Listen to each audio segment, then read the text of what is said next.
Hello, everyone. In this session, we will see attraction and consideration with a focus of consideration in detail. In the previous session, we saw the overall of customer flow, and now we are going in details. It doesn't matter if you're LCVP or GT or LCVP or GV, the session is for you. So first, we need to take a look at the operational timeline. So for those who is hearing this term for the first time ever, basically, again, every single association or every single business in general, we have a timeline where we focus our activities in the thing that is going to bring us most results and in the thing that is logical in the overall experience that we are trying to deliver. So, for example, here we can see that we are in June, but even in August and September on, we are going to start focusing on our opens, right? So this is the moment that we are starting already attraction, if not offline, because I know that September is the date is the month that the school starts, but in August, like we start on online for getting more leads. Then, of course, like with this opens, we have applicants as well starting from August for winter peak, and hopefully if we manage to have this opens and applies from even now on until September, we start approving on September. So the winter peak that you're going to face, the approval peak will be based on your school timeline, obviously, and based on the strategy that your MC and you will create. But it's September, October, November is going to be the months that we're going to approve for winter peak. Then we are, for example, right now in realization peak because we are sending a lot of people abroad. And of course, when they come back, we're going to be in completed peak, which is going to be in August and September, which is going to be the moment we are supposed to organize reintegration seminars, the standard survey in order to have a full feedback and engagement from our EPs.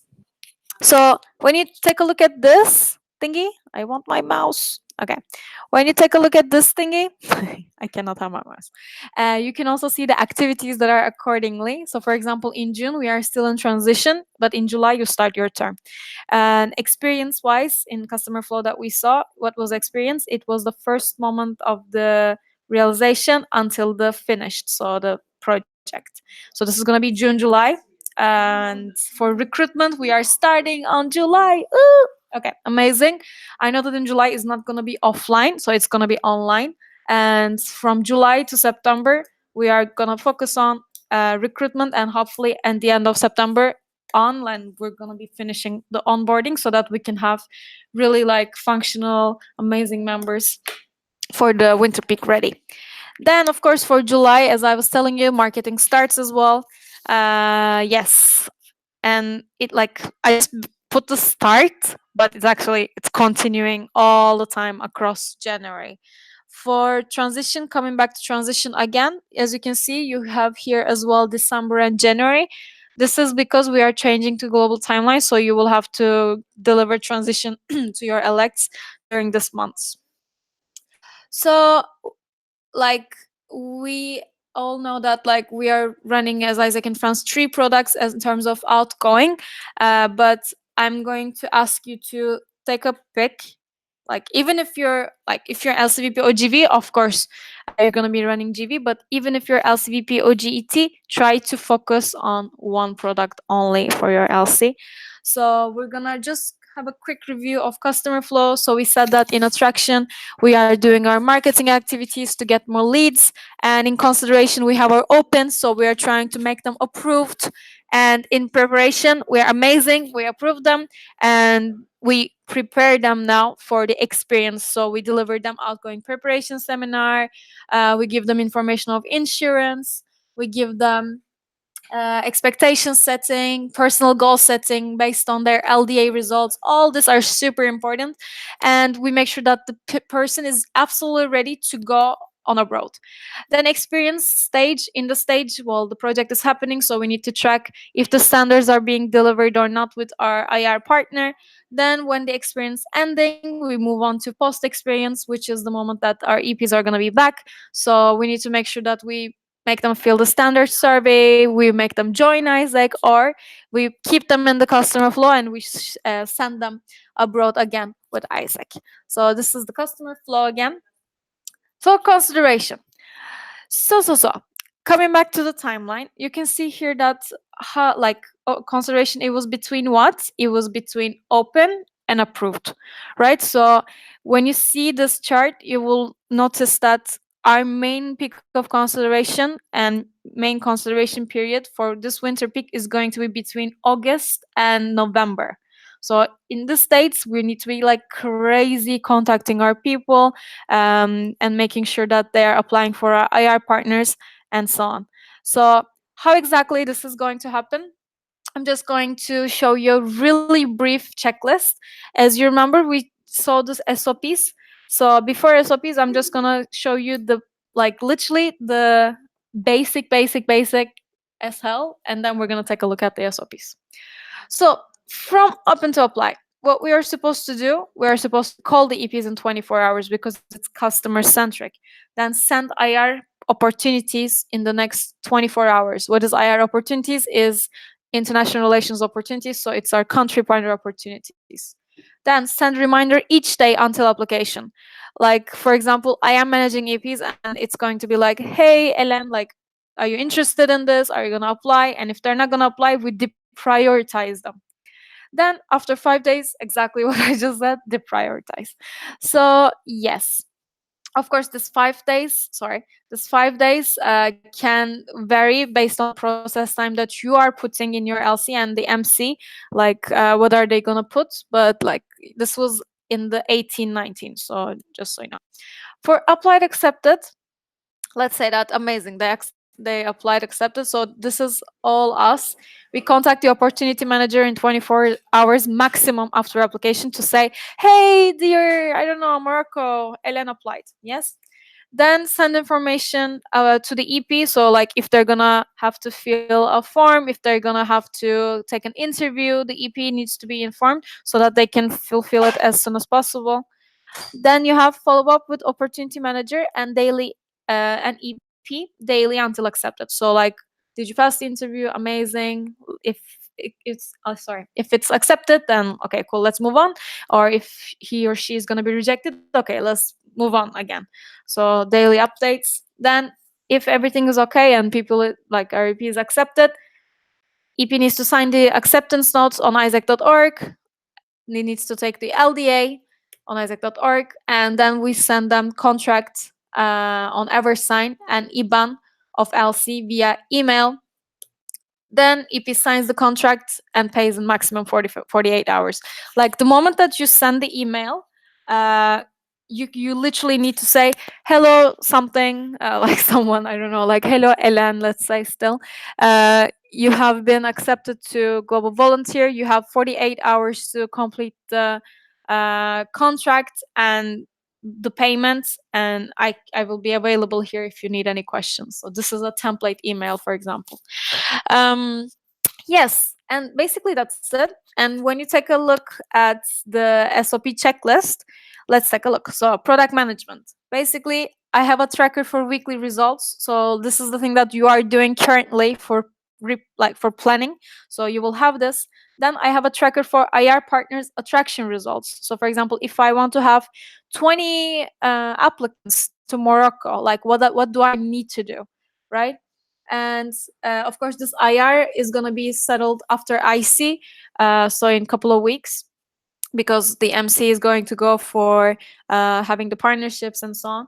Yes, then customer contact. So LCs assign EP managers and expatriate in less than 24 hours. So actually, you can directly do automatically this, but if you prefer to assign your EPs on your own, that is also possible, but you need to ensure it.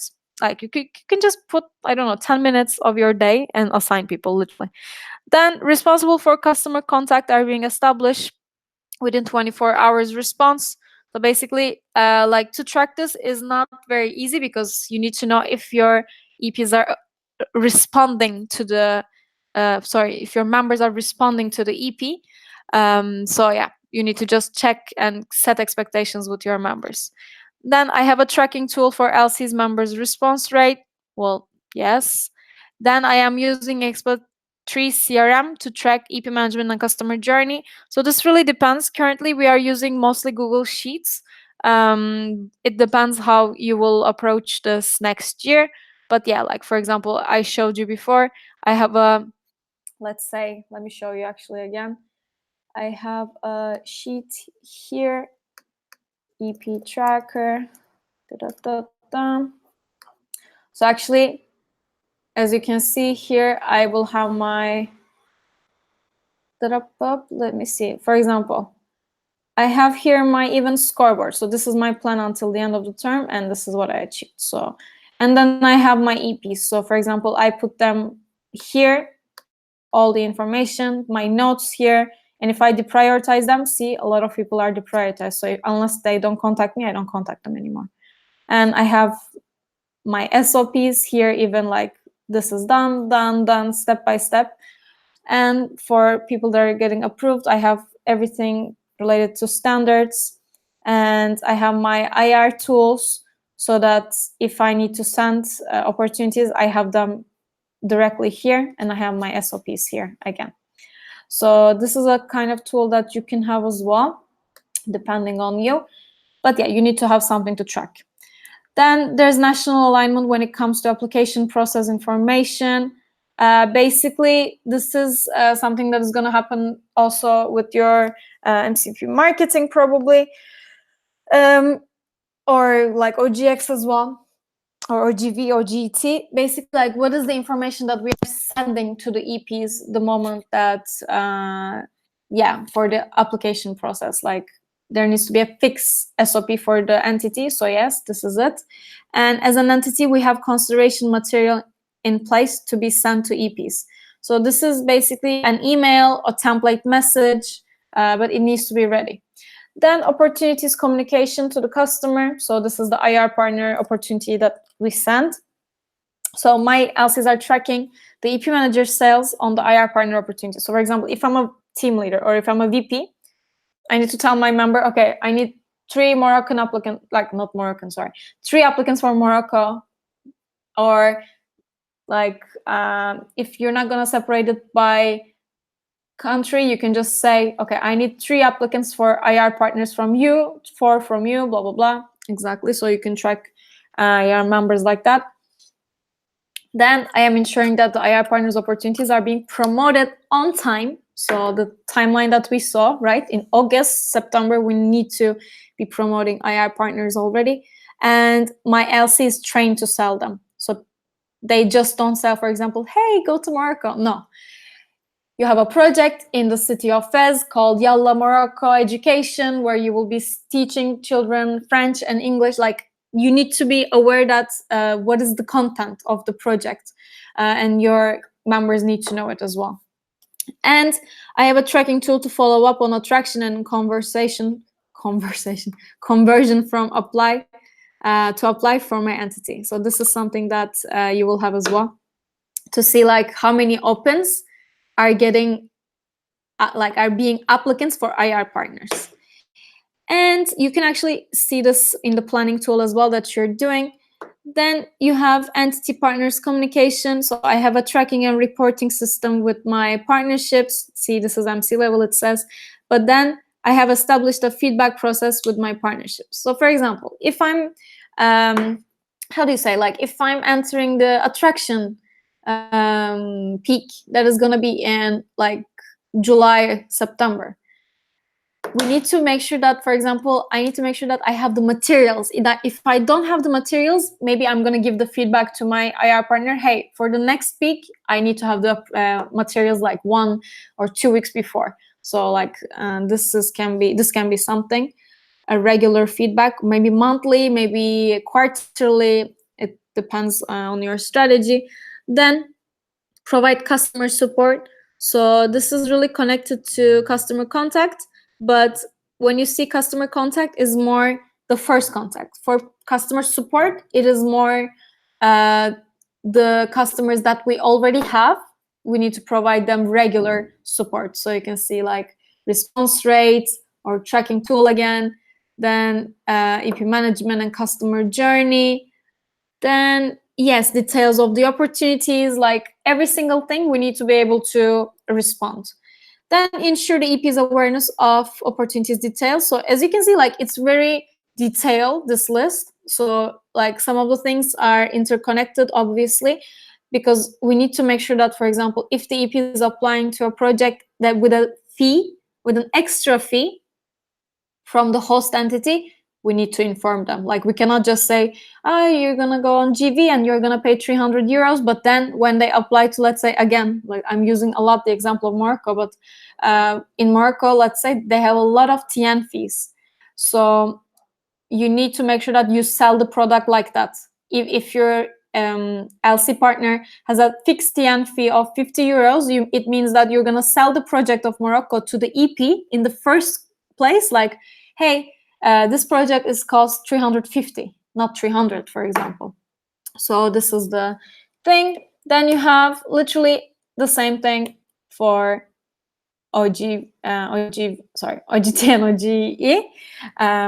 As the SOPs, you're going to receive the links. You have them, I think, already. So I'm going to put it also there. What I want from you after watching this, go to your transition tools, and where are we? The link will be here, and you can actually you can watch it and you can put done. And yeah, that's it. See you in the next one. That is going to be preparation. So bye-bye.